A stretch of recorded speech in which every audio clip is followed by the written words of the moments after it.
We are live. We are live. But guys, I just want to say thank you for joining the conversation. The purpose of this conversation is to speak to mainly men, to dads. I think we need more conversations. There's many challenges that we face as men that are unique to us because we are unique creatures.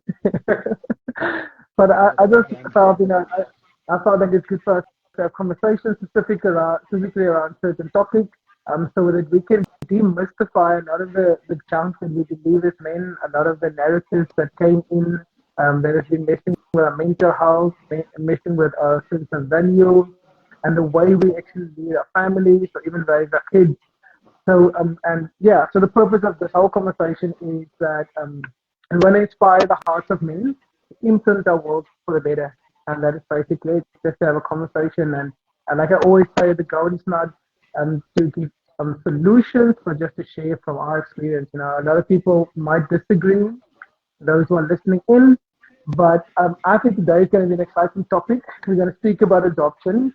But what we always do is that I have my guests introduce themselves, and seeing that it's aimed at dads, maybe just share a little bit about your relationship with your dad, and yeah, and then we'll just take it from there. So I don't know, I know Jürgen logged on first, so that's very eager. Maybe Jürgen, maybe just want to share a little bit of your own, of Awesome, obviously like family, kids, and just a little bit of your relationship with your dad. awesome, Bjorn. And Mumba, great to it's Mumba. Hey, Yeah, that's correct, Mumbai. great to meet you, and great to be on this little live with you. It's a real honor. Likewise. So my name is Jürgen. Listen, I was born in 1976. I'm going to give you the full story. No, we don't have that long. So 1976, my parents got divorced at a really young age. So I think that between broken family and living between the two, it maybe created a bit of a distance between I think my father and myself. And still today, just the way life goes. I lived in London for many many years, in Cape Town, which kind of was awesome because I got reconnected with my dad, as in that he was local, he was close by, and so for many years, not really having my father so. Um, Available. Yeah, I think it did create a whole lot of things in me, insecurities. Still, when I met my wife, there was a lot of things like love was something I craved so much and looked for so much. And so that, before her, it was a lot of broken relationships that I had. And wow, when I met my wife, she actually there was a thing that God actually told her. I believe in God. My faith is in Jesus. So I might just speak about that. And so um, she actually said that she literally heard God speak to her and just say, "Hey, this guy is going to be your husband." She didn't tell me this. She only told me this when we got married, guys. After I got married, so Yeah, women just when you both hold some of those things back before you let him know just yet. And so saying that, man, that he's going to be your husband, but he's going to hurt you. And but I'm going to show him love, and this is how beautiful a father's heart is. Hey, and I'm going to show him love through you, and then I'm going to restore you like her personally. I'm going to love you. I'm going to pour out on you. And so just through that whole thing of understanding what a heavenly father is. And so today, man, I'm married for almost 16 years. I think my wife can correct me. I'm sure she's on the link. And we tried for many years to fall pregnant. The one thing that you think you're able to do, and you focused on, maybe I'm oversharing already, just but we'll definitely get more into the we details. will get Yeah, into there. Okay, I'll just touch on it, Bill. And yeah, just give him a and taste. exactly, stay on the line. Things are good things are coming. Then my wife's saying 15 years, and so and we tried for so long. The one thing that you think you can do and produce, and you want you believe it's that you want your own kids, and you know what, through many little moments, my wife was woken up at like 2 o'clock in the morning, and God put on her heart adoption. And she told me the next morning, and you know what? We started the process immediately. And we got little Jesse when we got him at 2.5 months. He's almost 6 years old in August, and little Georgie, she is now 3, almost 4, and we got her when she was 6 months. And Wow. I wouldn't change it for the world. And so I get to the privilege of being their father, and it is the most incredible journey that I have been on, and wouldn't change it for the world, like I said. Amazing. That is amazing. Thank you very much. That's a good introduction. Yeah, good. Bit detailed maybe, but I love sorry. it. I love it. I love it. You took a risk. Mumbai, you married to the beautiful Jessica, and you also have 2 kids. You live out in Mozambique, but I think it was 21 years ago you came to live in South Africa. That's right. Yeah. Do you mind introducing yourself and just sharing a little bit of your story? Sure. Mumba Mulenga here. A bit of a complicated but easy to follow along story. So I was born in 1987. So Zambian parents, and they moved around a bit. From Zambia, we moved to Zimbabwe when I was 4, and from Zimbabwe, we moved to Mozambique when I was 7. And my parents have been in Mozambique since I was 7, through mission work. So they were missionaries, they were pastors in Zambia, and then they were in Zimbabwe for 3 years for schooling and stuff. Then we moved to Mozambique as the mission field. Then I was in Mozambique for I think about 7 or 8 years, before I moved to Cape Town at the age of 12 or 13. My parents, schooling in Mozambique at the time was very inaccessible. Private education was very expensive, and so I was moved to Cape Town to finish my high school. And eventually, I actually stayed for my tertiary education as well. So all in all, I was in Cape Town for about 10 years. And Oh, I think I'll get into more detail uh, of how all of that happened later on. Or do you want me to get into it now? no, no, very cool. We'll get into it. Now, the thing is, for those who are listening in, I do want to come at a different angle today, speaking about adoption, because, and you might correct me. I always feel like there's formal adoption, where you obviously adopt a bub or 2 or even more, and there's a formal process to that, and then there's also what would be considered informal adoption, if you like, which is more fostering or taking in family kids, even if it is for a temporary period. And then there's this other side, which won't be classified as adoption, but it's this idea of living open house. It's this idea of living life in such a way where we always invite others into our world. And for some, it might be long term, like in our Mumba story is, and for others, it's like in our house, they book themselves in for 2 weeks. They sleep in the other room. We call it a run team room for the runners, and then they study there. They eat all our food, and they do all of the domestic duties. And the thing with that is that obviously they see husband and wife, they see how our family engages, and I think if you look at South Africa, 74% of homes are without a dad, and there's this big amount of pressure on the 26% of biological dads, on the mentors and the spiritual leaders, and the men that are choosing to step up and doing what needs to be done. So South Africa has a crisis. So I was thinking before we get into it, I actually just want to read a bit of stats, and I Jurgen will know most more of these things. But I've read that in South Africa, we have about 3,500 kids per year that needs to be adopted. And it ranges between 1,000 to 1,400 that actually do get adopted in South Africa, which means the discrepancy is high. It is believed that there's obviously many factors that influences it, but in South Africa, there's 110 women that get raped a day, and Wow. that plays a big part.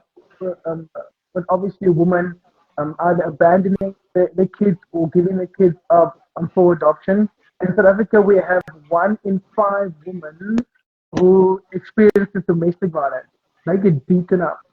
1 in 5 women, and that obviously plays a significant part. And there's many cultural factors. There's a whole lot of economical factors. There's a whole lot of things that plays the part to the crisis we have in South Africa.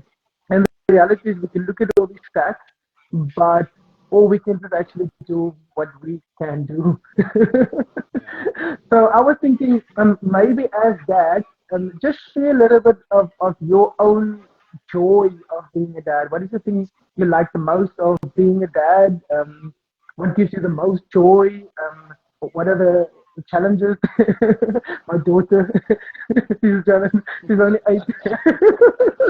Honestly, She's too Bjorn, much like me. mine's 3 and she's ruling the roost. So I don't know, maybe outside of this you could help me.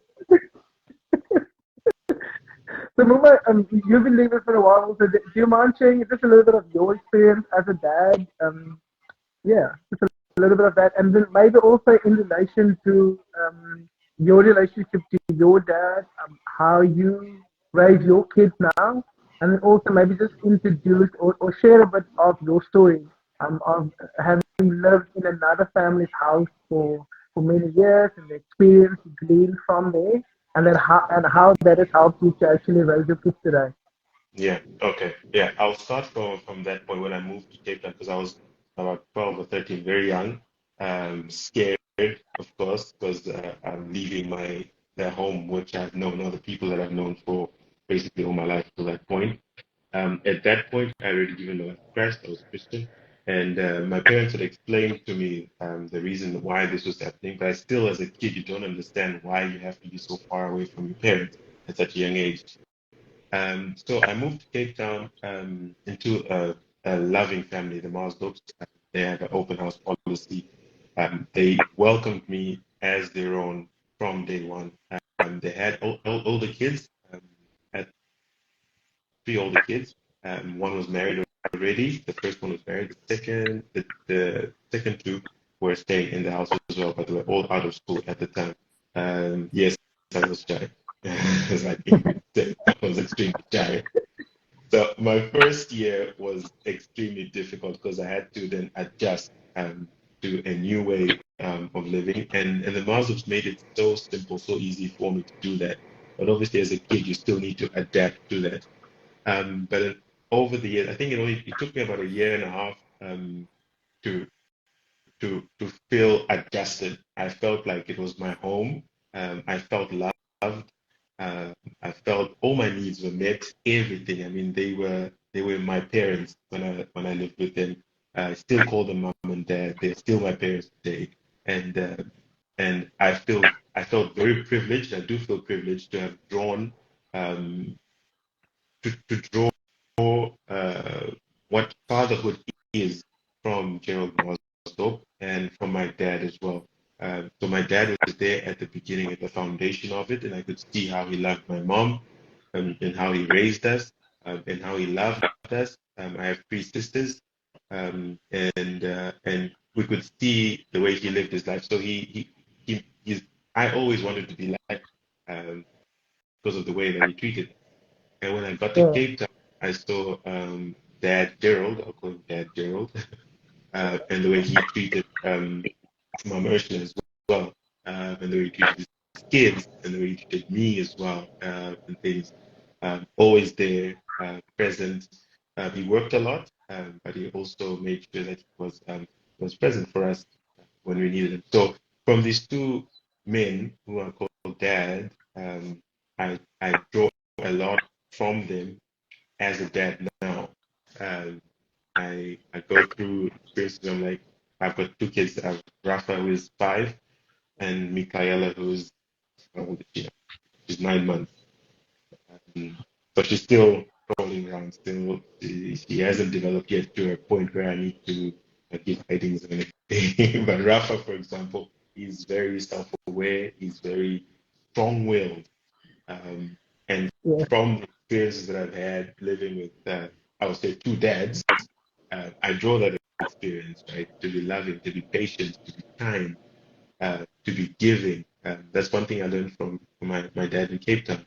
To be generous, absolutely generous with everything that they have. I mean, they opened up the house to someone they didn't know for 10 years. And yeah, that's the fruits of that is, I think, the dad that I am today is because of those experiences that I went through, um, drawing from my dad, my biological dad, and my adopted dad, yeah, in Cape Town. So yeah, That's good. it's been lovely. It's been great.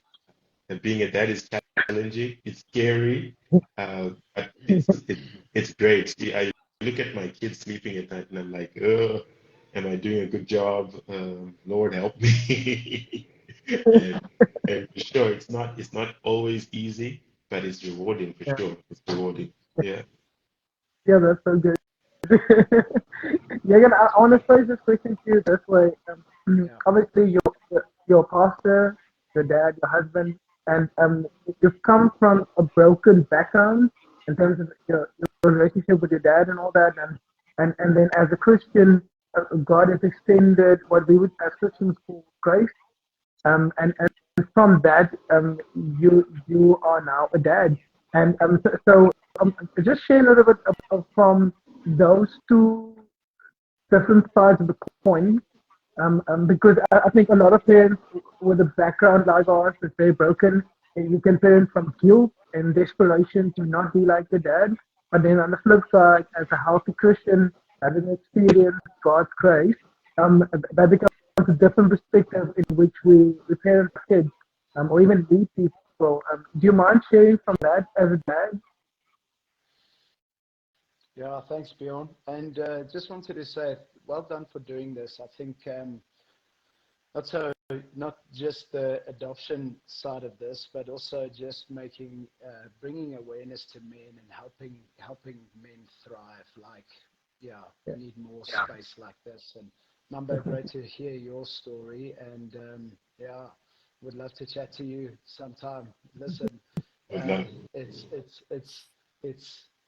it's scary, but like you say, it's a privilege. And so, yeah, Bjorn, thanks, bro. Thanks for having me. I I think the side of uh, you know my background and the things that listen, I lived a very wayward lifestyle, before actually giving my life to Jesus at the age of 30. 1976 gives it a little bit away that I'm getting on, oldest in the room. Um, but lived very, very wayward. And so the idea of like trying to, or even the thought of being a dad was a very blurred reality because I didn't really know how that would look. It Yeah, needed to be a stable relationship.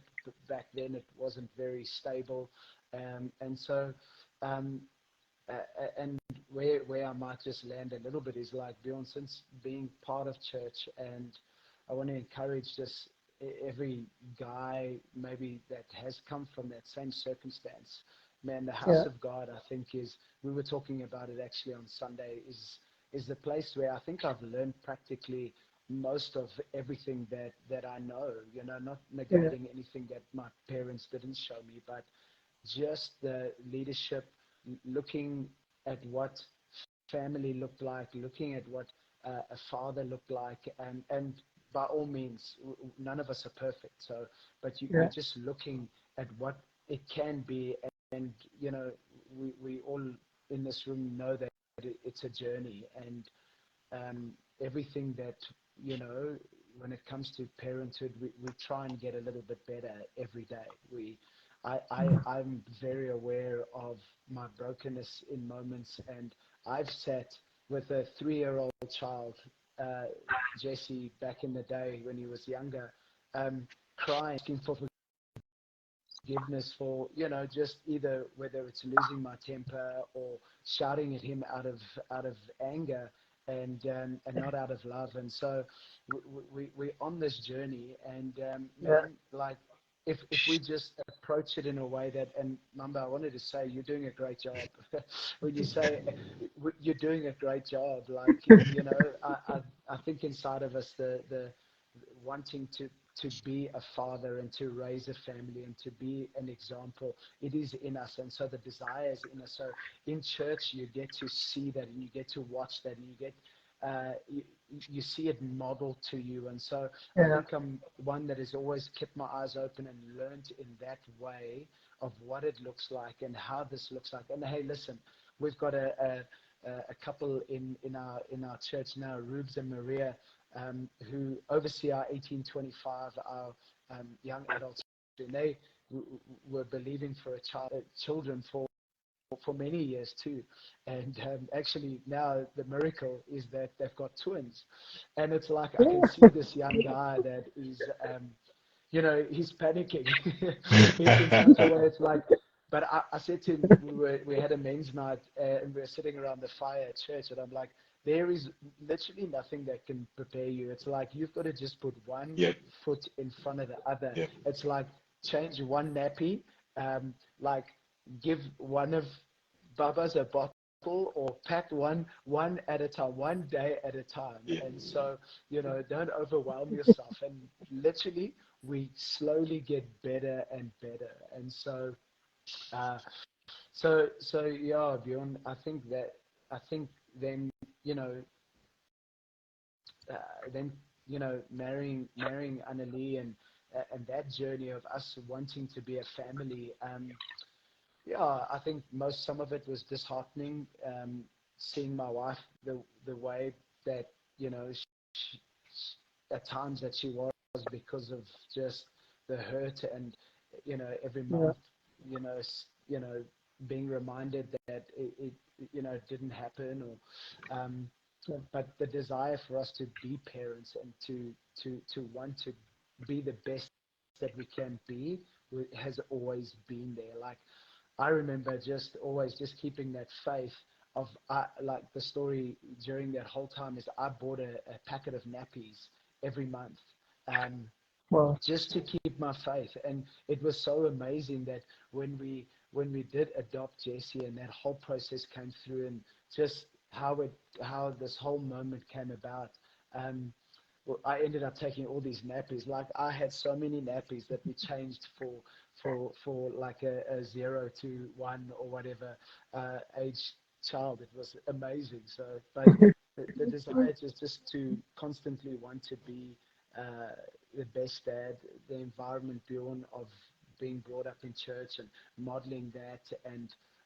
I think just being in a space that as you are creating a space to be real, like us to be real and ask questions like, what does it look like to be a dad, and to learn, and to because it is not too far for us, to be that, it's literally, whether it's a conversation away or it's just having guys that you can speak to, and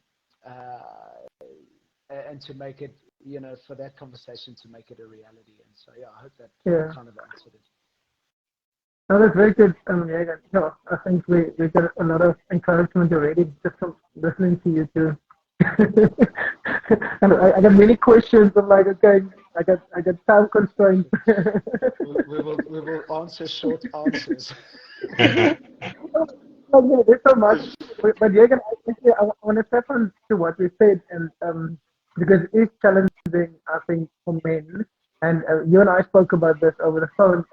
For a lot of men, adopting is there are stigmas, there are fears, there are things, concerns they might have, and I think for a lot of men, they might feel that the legacy needs to be transferred genetically. And you and I spoke about this, obviously, how I feel that our legacy as men is defined by our obedience to God. And whether it's my biological child or my adopted child, I need to be obedient and I need to be faithful with whatever God has entrusted me. Have you ever struggled with that? I would assume obviously not now. What do you say to men that might be thinking of adopting but have all these fears and questions that men typically have? Great, Paul. Lovely question. I just wanted to say hello to my in-laws, Mama Eta Hello, and Bolabad. Hello, guys. Just obviously have to do the formalities there quickly. Dion, I love that question. So, like, us being on the journey of parents and wanting to become parents, should I say, in the beginning stages, you get very fixated on how it should look, and so it needs to be from a woman. And I stand to be corrected that it's probably the one thing that, not one thing, but one of the things that you're designed to produce, and so it is something that that's the only way that it can happen. And so, like I said, there were a few moments that through the community that we have, through yeah. I don't know if you know Chi Chi, who's part of the excellence team at Somerset West, Uh, and making church look beautiful and clean. And her son came to live with us for at least a couple of weeks, just due to where they were living and the circumstances and the school that he was going to. We helped him through exams, and so he would come and stay at us, and we'd take him to school, and it was a challenge for him coming through the township. And so we just took him in and said, hey, Chi Chi. And so these little moments, and even, friends of ours, Katie and Gilly, we were just talking about that today, that, man, how you could love a child so much when we looked after their kids. And so it was these moments of us going, man, we can actually love a child. We are parents, we have it in us. And so my wife, like I said, I think she, from when God just arrested her heart in that moment, saying, hey, adoption. So having that conversation, and like I say, the adoption process, I don't know if I can't even remember the adoption agency, but whether or not I can mention it, I don't know. It was yeah, the that's cool. most amazing process that I've ever been through. It taught me a lot about myself, because you had to do this assessment test, and it wasn't just I don't want to belittle or downplay the moment, but it is literally a legitimate process, that they make sure that you can do this, and they Yeah, equip you for it. They trained us, and just so friendly. And like I say, the woman that actually was helping us through the whole process was, she had adopted 20 years earlier. So, man, just the wisdom from that was amazing. And so yeah, I think we did chat about things, and maybe I thought that some guys might have the stigma that if I am uh, if I'm seen with maybe an adopted son, someone that generally just looks a little bit different. I always just say that my son and I look the exact same. yeah. I love And I go, can you not see that we father and it. son? And the stigma Yeah. being that maybe you can have this kind of, I have dysfunctional because I'm unable to um, bring a child into this world. And so maybe that can be a stigma that guys could carry. I don't think that was ever something that we were concerned about. Yeah. Um, Okay. and I love it's Romans 8. I think it's verse 15 where it says that we actually adopted into Yeah. family. Thanks, babes. We actually Yeah. adopted into God's family, and so I was saying to you, Bjorn, that it's funny, like, as Christians, we get this name change and we are new creation. Yeah. And so Jesse and them, they had a name change and they have a passport and they're actually a human. And so they are mine. Like everything I have is theirs. Everything I work for, everything I own is theirs. And so, listen here, Bjorn, like I have come to this place that I wouldn't want it any other way. And I might get a bit emotional, but it's like that was God's only plan for us, because it is the most beautiful thing. Like, and so, listen, I have been very honest sometimes with my wife, and I think it's a healthy space if you feel something rather than trying to process it in your head. I've always just gone, hey, Bubs, I wonder, to my wife, Bubs, I wonder what, our kids would have looked like. Would they have looked like me? Or, and just grappled with that. But I think it's a healthy place to have that conversation. And, oh, yeah. Yes. I'll talk about that, but it's the jumping genetics. Like it is unbelievable that our kids are. Georgie is crazy and loud like me. Like it's like this girl was like bone of my bone and flesh of my flesh. Like that's how that scripture goes. She is loud. Okay, I'm not sassy or what she's just, man, that girl. But Jesse also, like, Annelie is very musical, and Jesse is unbelievably musical. He's calm. He's like her, and so it's just insane. God's all over this. And so, I don't know. I want to encourage you that if there is anybody listening and they're in that stage of making that decision, like we are so 100% for it. And I think my wife put the adoption agents in there in Wellington. They were amazing, ProCare, and it was the best process, and it is the best feeling. We were designed to be parents. And I just believe that was God's plan for us. I always just, I even for a season would say to God, like, hey, God, I don't want, your world, but I don't want it any other way. Like, you don't have to bring another miracle in our lives. Like, this is our miracle. Like, people will sometimes say, hey, we're still believing for that miracle for you. And I'm like, we've got our miracle. You don't understand. We have got our miracle, and I don't look back with regret. And yes, like I say again, there are some things that I process, and I'm just very honest. But they don't create an unhealthy space for me. They literally just something that I voice to my wife, going, "Hey."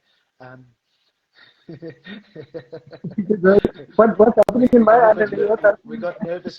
You guys know about Miracle Month of May. Oh yes, Miracle Month of May. I slept downstairs.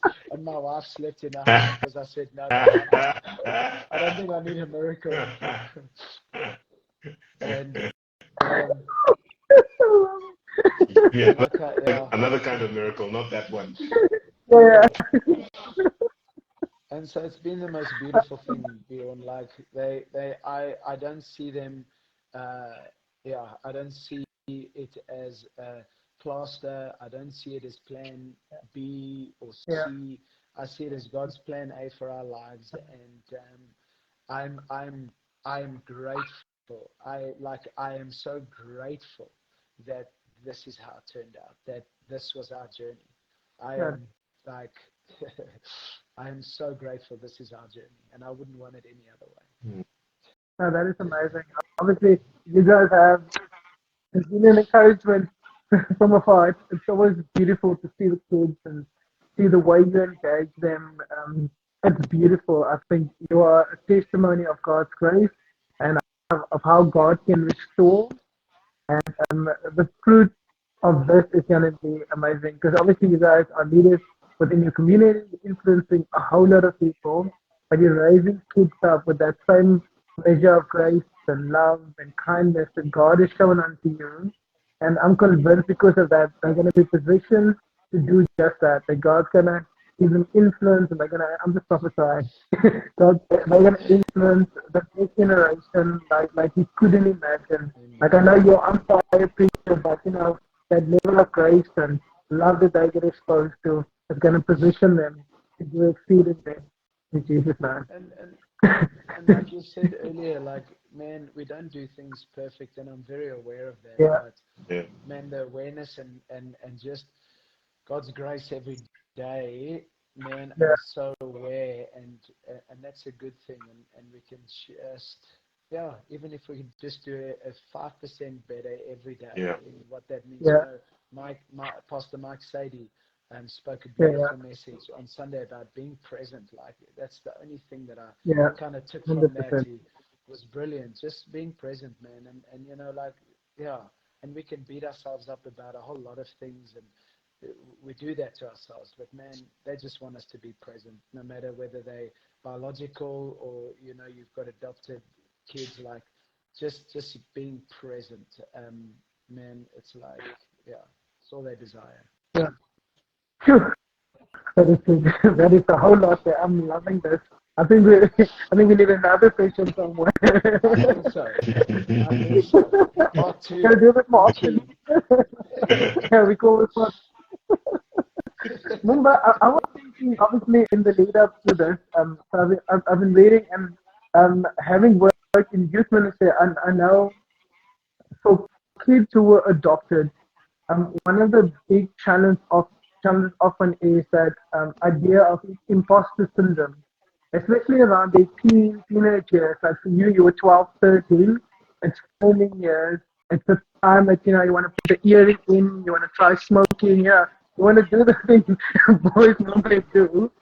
And here you come into a different country, a different culture, a family that also has boys, so the dynamics are very different. Have you ever dealt with that? Have you ever felt maybe even rejection because your parents sent you away as a young person? And what emotions were you toiling with in your youth? And how did you navigate that? I'm just thinking that there could be somebody listening to this that might have that question. Okay, yeah. As I said earlier, the first year was really tough for me, at 13, 12 or 13, being far from what I knew as my family, and being thrust into how many were it? About 750 kids at the school at Musenberg High School, and I was coming from a school that had like 100 kids, and before that, I was homeschooled by my mom until I was grade 7. So Yeah, so so that drastic change was a big change, but my foundation okay. was so strong, which was I think that really helped me big time. The foundation that my parents had built in faith, because yeah, through my faith journey, I knew Christ at a young age, and I thrived. I really had and have a close relationship with Christ. So that's what really helped me through that first year. And Ingrid is saying I was an angel. So, but it was tough. I mean, new school, unruly kids at school. So it was a new thing for me. Being bullied, all of that stuff was new. But I found a core group at school, a core group, and I made that core group my people at school, and I had a core group at church as well, and those were my people. And then I had family at home as well, and those were my people. So I always moved in those groups. So and after that 1 year, I really felt it. I wouldn't say I got over it in 1 year. It was it was a long process, but I adjusted, and I always made sure that what I had learned from my parents, my biological parents, and what I was learning from my adopted parents in Cape Town, um, that was my base. So I didn't. It's hard to say I didn't struggle with peer pressure. There's stuff that I wanted to do, but I knew that I couldn't do them because of whom I believed in and the type of life that I wanted. At a young age, I already knew this is the kind of life that I want, and that's what I want to aim for. And I surrounded myself with people that would help me achieve those goals. So I was in the Christian Union at school, and I think in the second year, in grade 9 or 10, I became the chairperson of this Christian union, and led that group until I got into matric and left school. I was always involved in camps, church camps, youth camps, and I always had a passion about youth ministry. So I got involved in that at a young age. Um, and there were times, of course, that some friends were doing wild stuff. But I had some friends that were like wild camp party and blah blah blah and all that. But somehow it never attracted me. Again, because of the base that I had, and I knew what I wanted for my life.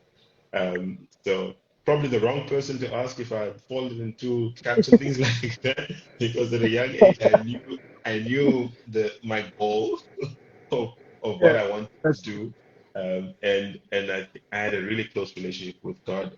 That's the only way I think I survived that first year of being detached from my biological parents. And of course, there were some times that I would stand at the bus stop going to school. I think I was 13 at the time, and I would think like, Lord, why did you take me away from my parents? Or why am I here?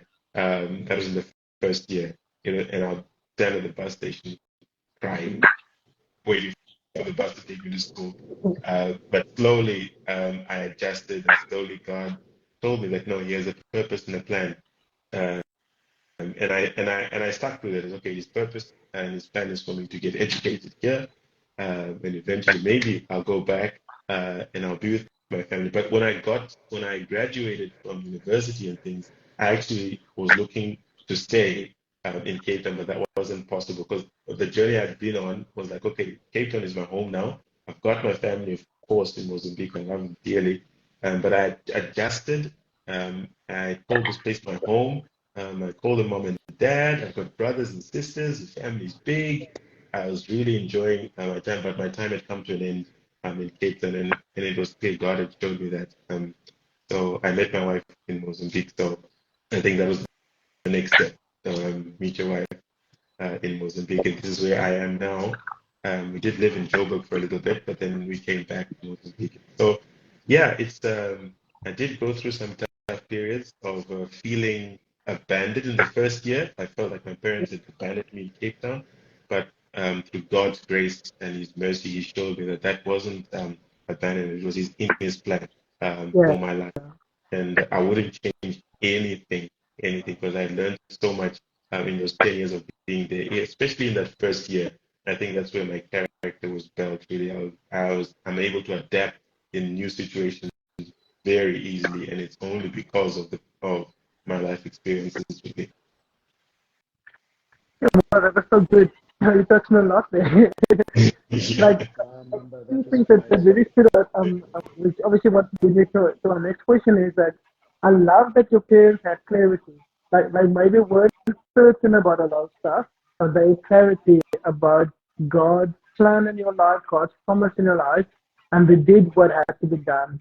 Yeah. And obviously even in younger years, like they've invested significantly into you based on the promise they have from God to your life. And it's amazing to see how that played a part in the community you chose. Because that's what I often find is that when dads have a sense of clarity, it gives kids confidence. It gives them confidence to choose the community, to decide what works for them and what doesn't work for them. So that's really amazing. And I think Megan, you are a pastor at a church where you get to lead groups of people, specifically men. Um, like with your experience and now having your own kids, like does that influence the way you speak to them? Does it influence the urgency for community, the urgency for men to understand their value and the contribution they can make to society? Sorry, Bjorn, is that it's raining here? I didn't hear. Is that just? Would you explain that question again? Now, I think obviously as a pastor, part of your big responsibility is building community and investing into your church. And in South Africa, where we have 74% of homes without a dad, and being a dad, does it create this urgency to invest in them and for men to understand their responsibility in society or even just in the family? And how do you go about actually practically investing into men? Yeah, sure, Bjorn. I've even heard your passion when we had the conversation, and you hear so much about fatherless generation, but I pray every morning that we would see a fathered generation, Yeah, and it does. We do, and would love to do a whole lot more. We have many ideas. We just got to follow through with them, but we do. This is just one of the things. Obviously, we do many other little things, but every 6 weeks we do a men's braai at church, and I think it's just been incredible, just to see, just to create a space for men. And I've been slow to do a program or you know a word or anything like that, but it's just been amazing to have.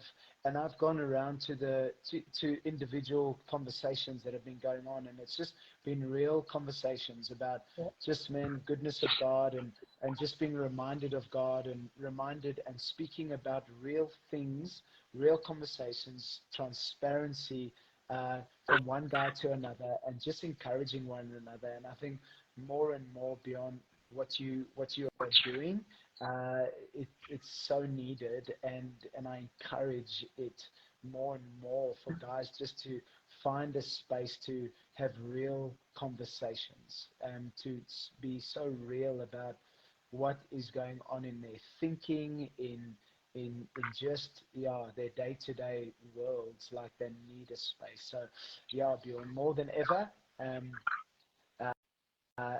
yes, I think so much more when you understand that being a father, and you're raising up a child. Like, just listening to you, remember that it's such a real thing, because from the agency, they really gave us great tools, and so instilling,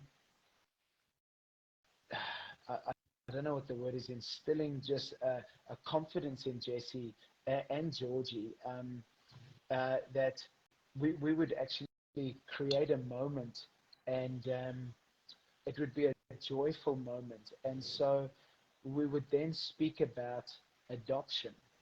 And so he today he just loves the idea about adoption, and we would create this happy moment, so that there wasn't the stigma of it was bad, or anything else, but actually every moment we created this joyful moment, and we mentioned the word adoption. And today we will talk about it, and we will just and so, just encouraged to continue to create that in our house, and to see that exist within church, healthy relationships, healthy men, and so I'm very passionate about it.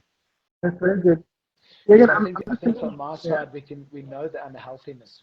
We've probably gone through something, we've experienced something, so I think we carry that burden of wanting, men to get into spaces where they can, become healthier. It's a process, but it's finding ourselves in a space where we're willing to get a little bit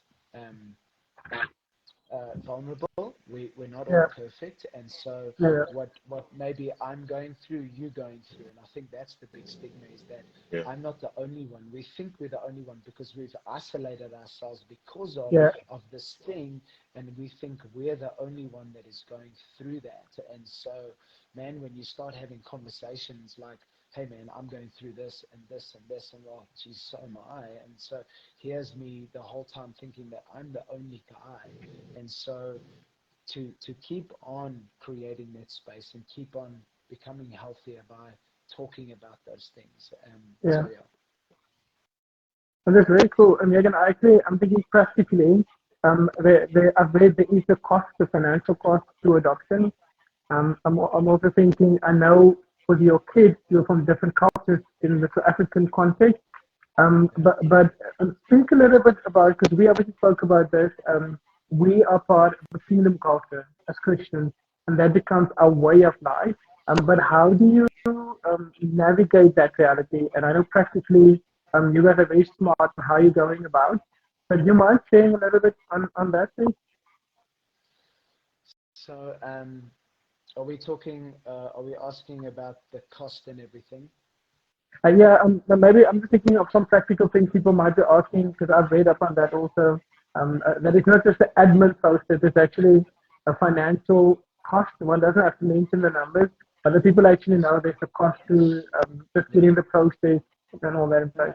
No, there's a substantial amount, and so when we first kind of embarked on this journey, but you know, beyond it goes towards a few things, and so when you start looking at that, hey, we had conversations where people, would say, hey, you know, come, I, I, I I know a place, or I know someone that you can speak to. You can do an adoption for free, and so you, you know you know everyone to their own. That just Yeah, seemed a little bit kind of like, is that even Yeah. legal? But yeah, the agency charges a fee, and that goes towards the social workers that are involved, that are yeah, um, uh, kind of involved in us. And so yeah, you write a whole story of yourself. They get to know you, um, and yeah, it's actually like they match you. They do so much work.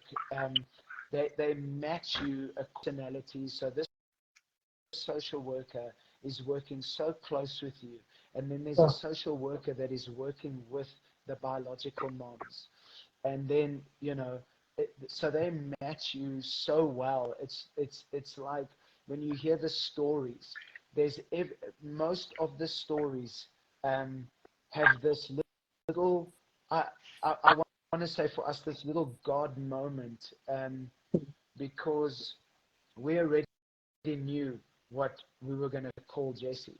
Now, when we adopted Jesse, he had another name. yeah. And when we found out what that name meant, it was the same meaning as our Wow, name. So do you know what I wow, mean? yeah, There's that's just amazing. endless amounts of little stories. And I remember that, our kids' stories are a little bit different. And so Jesse's biological parents were in the picture, and we met them. And he was like, the biological dad had a conversation with us, and he says, please don't change his name. And we said we're going to, but the names actually mean the same meaning, gift That is from God. amazing. And That Wow. is he was amazing. like in tears, and he was just like, okay. So a lot of Wow, work goes into that, Bjorn. yeah, There's also the legal side that protects us. And so, yeah, um, you know, until the age of 18, that outside of that, then, he has a choice to, to make a decision to go and meet, or, find that will be up to him at yeah, that age. yeah, But it really protects us, and a lot of uh, the finances also go towards the biological mom, and helping hospital costs and everything. So, man, it's money gone to good use. yeah. It's not just No, that's some, amazing. quick moment thing. It's like, yeah, it's a beautiful process, and it's like, Yeah, you know, things like that. You you you you spend money on, like yeah. those kind of things. And so, No, that's yeah. um it's a sign of and commitment and you know also. what, at the end of the day, like, Bjorn, I'll be honest, like, they were so overwhelming. uh, Listen, it's in the region of like 40 to 50,000 rand. You pay it off in installments, and Yeah, stuff like that. But man, like, I'll be honest, like, we had community that helped us with that. We never even put or said anything, and people would just say, hey, want to give you this, hey, want to give you this. And so yeah, it was like I can't it's just explain how the process was just amazing. And all of that, I think you meet up with the social workers about seven times, and part of that is training, and so it's thorough. It's not just getting a child put in your arms. Like, it is thorough process, and you're willing to pay for those things. And so money, No, that's very good. and it is That is very good. Now that is actually so good because I think it just brings context to it because I always thought that there's an admin little fee you would pay and then it's just the admin process. But when I read it, I actually thought personally it's such a good thing because I would understand there's this whole process and people involved, and I obviously read up on all the legalities and how the process is very, very strict because they want to protect everybody on every side. So when I read that, I thought it was very, very good. So I love that. Thank you for sharing so passionately again. like a thanks, Bjorn. Mumba, I'm thinking for you coming into a different family's home, and your biological dad not being present, like that takes a lot of work because your go-to person will be Papa G, like we obviously call him Papa G. Yeah. He'd be a go-to person. Like your Wendy and the boys, they'll be your immediate people when you have challenges with dating, when it's a girl you like, when somebody's bullying you. And I know for us, our house is constantly full. Like there's 3 boys sleeping over tonight, teenage boys. So our house is constantly full of boys, and there's a lot of boys that go into homes like ours.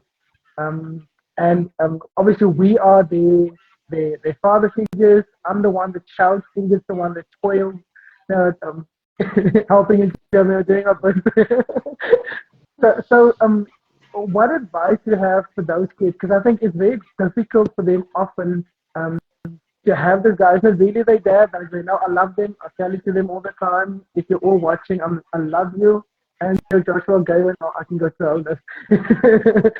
I love them. I really want the best for them, and God has blessed me and has positioned me to contribute to their lives. But what encouragement do you have for them in their teenage years, where there's other men that play such a significant part in their life? Yeah. Sure. The base, of course, maybe the basis is different from, for example, I was Yeah, blessed to have a very good solid base. Um, but for them, they need to be able to see where they want their life to go, right? yeah, Um, for, for example, if they're staying over with you, they can see the type of man that you have become, and then they can model, right? They'll see that is someone I aspire to be like. That's what I saw in Papa G when I lived with him for 10 years. I was like, this man is someone I can actually aspire to be because of the way he lives his life, the way he treats his wife, yeah, the way he treats his kids, the way he leads a church. Those are things that were important to me. Like yeah, and of course, with sometimes different, right? Because the boys that come into your place are probably coming from really, really tough background.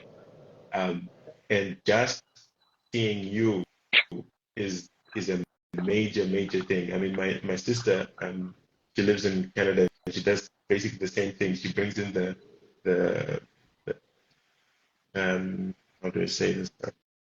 She lives in Winnipeg with in the First Nations, right?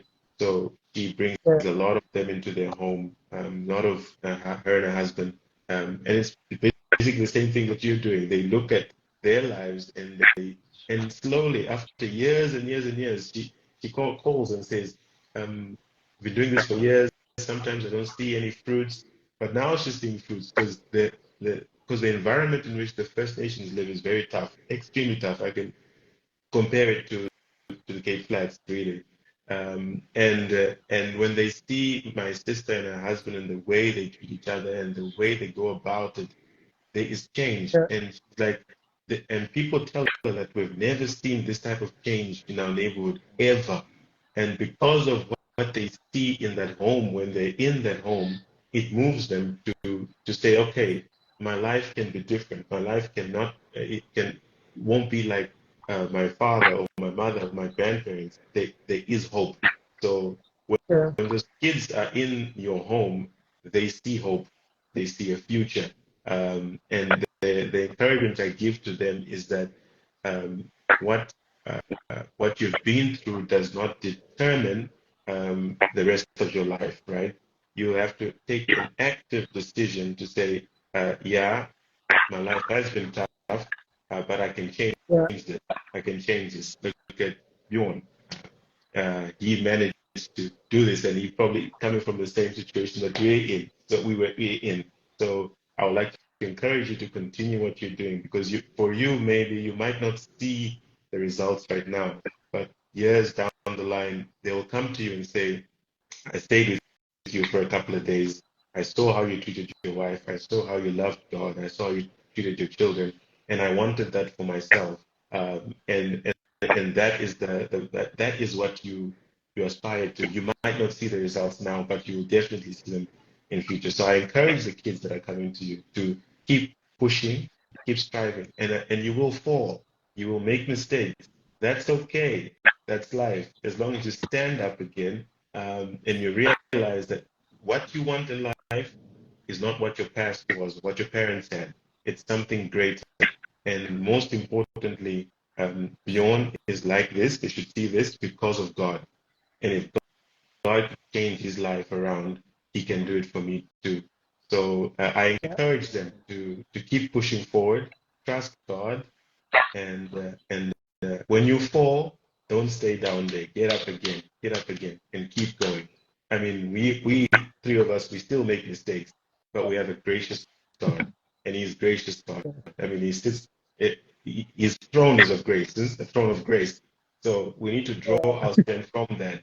From that. So I encourage you guys and girls, whoever gives it to the Alexandros home, just to keep the faith, look at them, mirror them. They also make mistakes, but God is gracious, and He will see you through.